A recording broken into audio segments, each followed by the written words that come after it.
दबाव की राजनीति साफ साफ दिख गया सबको। एक एनकाउंटर कर गया, वो दिखाएंगे कि देखो मैं तो बराबर हूँ, मैं तो बराबर काम करता हूँ। बस सब जो है सारी जनता कह रही है, मैं अकेला थोड़ी कह रहा हूँ इसमें। और रही बात आरोप लगाने की, तो मैं आरोप लगाने वाला कौन होता हूँ साहब? सच्ची बात कहता हूँ, जो हकीकत है वो सबके सामने। लेकिन ये एनकाउंटर कल्चर जो चल रहा है, इस पर भी सवाल उठाए जा रहे हैं जी। इस तरीके का पूरी जाँच नहीं हो रही है और हाँ, कानूनी प्रक्रिया पूरी फॉलो नहीं हो रही उस तरीके से। बिल्कुल जाहिर बात है, ये इसमें आज की बात नहीं है। एनकाउंटर फर्जी हो रहे हैं, लगातार फर्जी एनकाउंटर हो रहे हैं, कानून व्यवस्था का माहौल उड़ाया जा रहा है। दूसरी तरफ इसकी तारीफ करने वाले लोग इस बात को कह सकते हैं कि जी एनकाउंटर हो रहे हैं, बढ़िया, अपराधी तो मारा गया। ठीक है जी, अपराधी मारा गया, अच्छी बात है, लेकिन अपराधी कानून के द्वारा मारा जाना चाहिए, गैर कानूनी रूप से नहीं मारा जाना चाहिए। जिस अपराध को उसने करा, उसके अपराध की हर कानून में सजा मुकर्रर है, वो सजा उसे मिलेगी तो अपराधी मरेगा। और आप तो मारने के उसमें लग गए। मैंने अभी खुद ही अपने वो CRPC बदली है, IPC बदली है। IPC था इंडियन पैनल कोड, भारतीय दंड संहिता, जिसे आप बदल के लाए हो BNS, भारतीय न्याय संहिता। न्याय का आपने नाम दिया तो न्याय करो ना, फिर न्याय का काम न्यायालय का होता है, न्यायालय न्याय करेगा। दोषी है नहीं है, आरोपी है नहीं है, करा या नहीं करा, ये सब काम न्यायालय का है। तो न्यायालय का काम न्यायालय पे छोड़ दो, आप खुद न्यायालय मत बनो। सीधी सी बात, मेरा एक ही बात कहना है। वो ये भी कह रहे हैं कि गुंडा स्पेशली उन्होंने कहा है, जो भी गुंडागर्दी करेगा, उनके उसके 7 पुश्तों तक की जो है ज़मीनें हड़प ली जाएंगी, मतलब उनसे बदला ले लिया जाएगा। हाँ, तो ये वसूल लिया जाएगा, 7 पुश्तों से वसूल लिया, ये क्या सेंस हुआ भाई? ये आज किसी एक परिवार में एक व्यक्ति गलत निकल जाता है तो तुम उसके 7 पुश्तों को आगे दंड दोगे? ये कौन सा तरीका हुआ?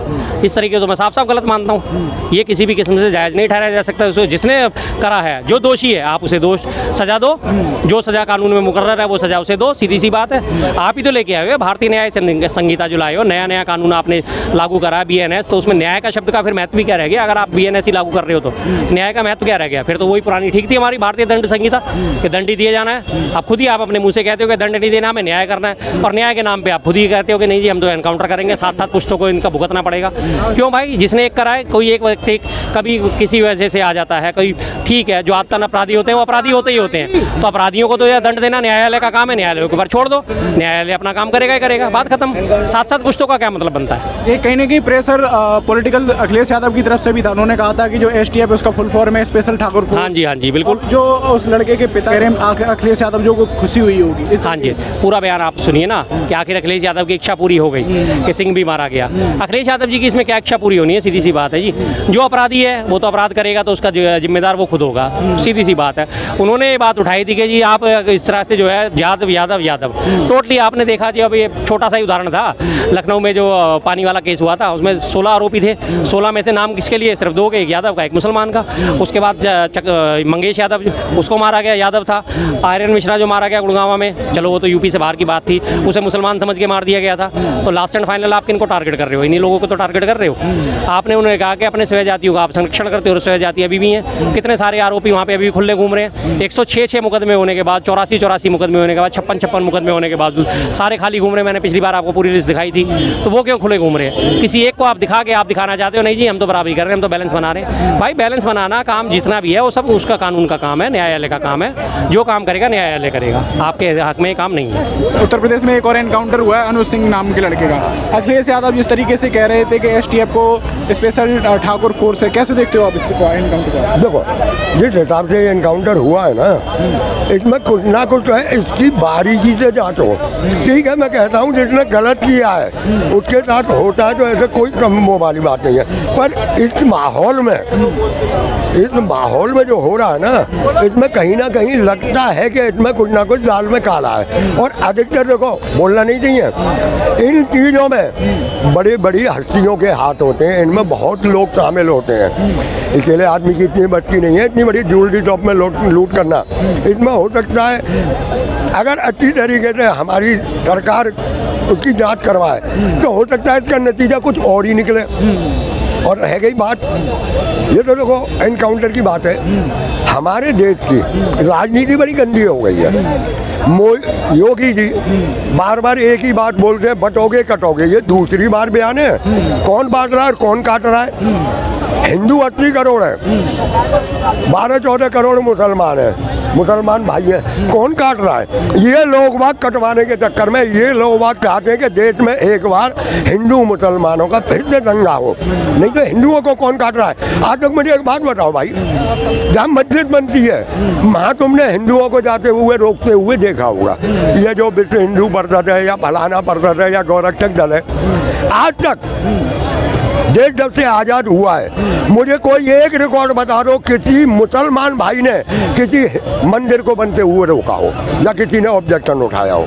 ये क्या हो रहा है? क्योंकि ये नेता है ना, देश की जनता को समझना होगा कि ये क्या हो रहा है। ये इनका काम है। एक तरफ कहते हैं मोदी जी सबका साथ सबका विकास, यूपी में इलेक्शन होते हैं किसी मुसलमान को टिकट नहीं देते, और कश्मीर में चुनाव हो रहे हैं तो 5-5 कैंडिडेट उतार देते हैं। भाई ऐसा क्यों करते हो? हिंदू मुसलमान तुम करते हो क्योंकि वहाँ पता है तुम्हें मुसलमानी बहुमत है, वहाँ मुसलमानों की तादाद ज़्यादा है, तो इन्हें पता है कि यहाँ मुसलमानों को वोट देना पड़ेगा। यूपी में नहीं देंगे क्योंकि यूपी में कम तादाद है। तो आप कह रहे हो कि योगी जी और ये बीजेपी मुस्लिमों के खिलाफ है, लेकिन वहाँ पे तो जो है अमित शाह ये कह रहे हैं कि ईद और मुहर्रम पे हम सिलेंडर। अरे भाई साहब, इनके वादे ही होते। यूपी में कितने दे दिए? यूपी में इन्होंने वादा किया था सिलेंडर फ्री देंगे, एक किसको मिला? नहीं मिला ना।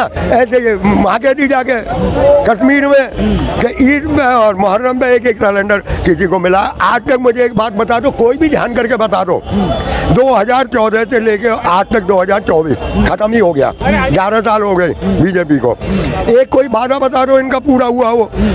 वहाँ भी अब कह रहे हैं कश्मीर में 2 लाख नौकरी देंगे, पेंशन बढ़ाएंगे। ये एक तरफ कहते हैं कि फ्री की रेवड़ी मत दो, तुम क्या दे रहे हो भाई? तुम अपने पे तो लगाम लगाओ ना कि हम भाई फ्री में कुछ नहीं देना चाहते।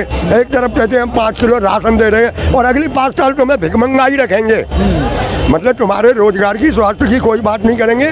5 साल तुम्हें और बेकारी बनाएंगे और हम आ गए तो अगले 5 साल तो तुम अपने अगले आने वाली 5 साल में ना तुम अपने आप ही बेकारी बन जाओगे, कटोरा आ जाएगा तुम्हारे हाथ में। तो इन्हें समझना चाहिए।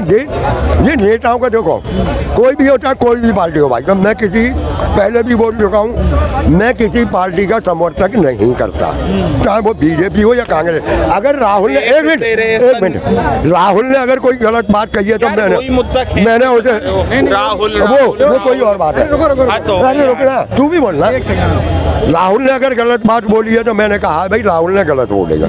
और मोदी जी और इनके जितने भी मंत्रिमंडल के सदस्य हैं ना, ये कोई एक सच नहीं बोलता, सारे झूठे बीजेपी में भरे हुए हैं, सारे झूठे, सारे बलात्कारी, सारे करप्ट नेता जितने बीजेपी में है ना, किसी पार्टी में नहीं है। आप नहीं तो रिकॉर्ड उठा के देख लो, एक बड़ा अपराधी इनकी पार्टी में बड़ा हुआ है। तो ये क्या बहन बेटी की रक्षा करेंगे, क्या देश की रक्षा करेंगे? अब देश की जनता को, जो हमारी देश की जनता है ना, खास करके युवा पीढ़ी, उसे समझना होगा कि भाई हम कहाँ जा रहे हैं। इस धर्म के चक्कर में, हिंदू मुसलमान के चक्कर में हम सब कुछ भूल चुके हैं कि तरक्की क्या होती है वो हमें नहीं लेना। हमने जय श्री राम कहना है, क्या भूखे मर जाए। अभी मैंने यहाँ देखो भाई साहब, बात निकली है, 2-3 आदमी मैंने ढांट रखे हैं, मुझे कहना नहीं चाहिए। एक आदमी है यहाँ, वो कौन सी ठाकुर है, आई है 1-2 बार, वो अपने आप को सनातनी और प्योर है ना, हिंदू से नहीं बोलती हैं।